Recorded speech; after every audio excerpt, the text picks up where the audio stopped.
আগুনে দিলে জ্বলে, আবার পানিতে ফেললে ভেসে ওঠে বিলের মাটি, যেন প্রকৃতির এক অদ্ভুত রহস্য। বছরের পর বছর এই মাটি ব্যবহার করে আসছে বিলপাড়ের মানুষ। মশা তাড়াতেও কাজে লাগে এটি। তবে অবহেলা আর জমি সংকোচনে হারিয়ে যেতে বসেছে বিস্ময়কর এই সম্পদ। নীলফামারীর ডোমরা উপজেলার হরিণছড়া ইউনিয়নের কঞ্চনা বিলের পাড়ে কয়েক পুরুষ ধরে বসবাস রবিউল ইসলামের পরিবারের। তার ভাষ্য, বর্ষা এলেই মাটি পানির ওপর ভেসে ওঠে, আবার শুকনো মৌসুমে ধীরে ধীরে তলিয়ে যায়। মাছ চাষের জায়গা তৈরিতে প্রতি বছর স্থানীয়রা এটি সরিয়ে ফেললেও বর্ষায় ফের ভেসে ওঠে।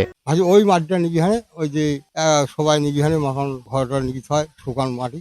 এই মশার সময় মশা মারা যায়। ভুলগুলোতে আমরা ওখানে মানুষ যাইতে পারতো না, আমরা যারা এলাকাবাসী তারা ওইগুলো যাইতে পারতাম। বর্ষাকালে ওই মাটিটা আবার ভাসে উঠতো, নিচে গভীরতা অনেক বেশি ছিল। যিনি একখানে দাঁড়াইলে অনেক জায়গা নড়ে উঠছে। ওখানে মাছ মারি, ছোটো বাচ্চারও এক বুক, বড় বাচ্চারও এক বুক, সবারই কিন্তু এক বুক। তা ওইখানে বর্ষাকালে কেরোসিন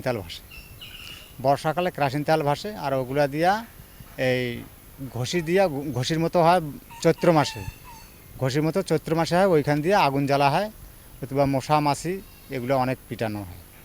বিলের ভেতরে রয়েছে চোরাবালিও। স্থানীয়রা নাম দিয়েছে ভূত, যা অপরিচিতদের জন্য হতে পারে মৃত্যুফাঁদ। গ্রামের যুবক রায়হান মৃত্তিকা গবেষণাগারে নমুনা পরীক্ষা করিয়েছেন। ফলাফল এতে উচ্চমাত্রায় জৈব পদার্থ, নাইট্রোজেন, সালফার ও জিঙ্কের উপস্থিতি পাওয়া গেছে। জেলা প্রশাসকের মতে কঞ্চনার এই মাটি আসলে এক ধরনের কয়লা। আমরা জ্বালানি এবং খনিজ সম্পদ মন্ত্রণালয়ে এই বিষয়টা নজরে নিয়ে আসবো আরো ডিটেল স্টাডি করার জন্য, এবং এখানে যদি থাকে কোনো মিনারেল থাকে না, কোল ডিপোজিট যদি হয়েও থাকে, সেটার কোয়ালিটি এবং কোয়ান্টিটি দুইটারই প্রয়োজন। যে এটা যদি পিট কোল হয় তাহলে এটার কি পরিমাণ কোয়ান্টিটি, এটার ইকোনমিক পার্সপেক্টিভ কি, সেটা দেখে তারপর সরকার সিদ্ধান্ত গ্রহণ করবে। তবে দখল ও অব্যবস্থাপনায় ধীরে ধীরে সংকুচিত হচ্ছে কঞ্চনা বিল। 1990 সালের আগে খাস খতিয়ানে থাকা 84 বিঘা জলাভূমির মধ্যে পরে 65 বিঘা উঁচু জমি হিসেবে স্থানীয়দের লিজ দেওয়া হয়। ফলে সময়ের সঙ্গে বিলের জলাভূমি কমে বর্তমানে দাঁড়িয়েছে 18 বিঘায়।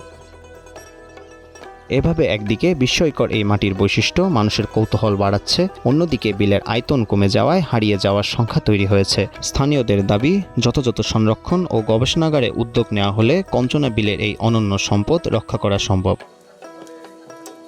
ফাহিম শ্রাবণ, টাইমস টুডে।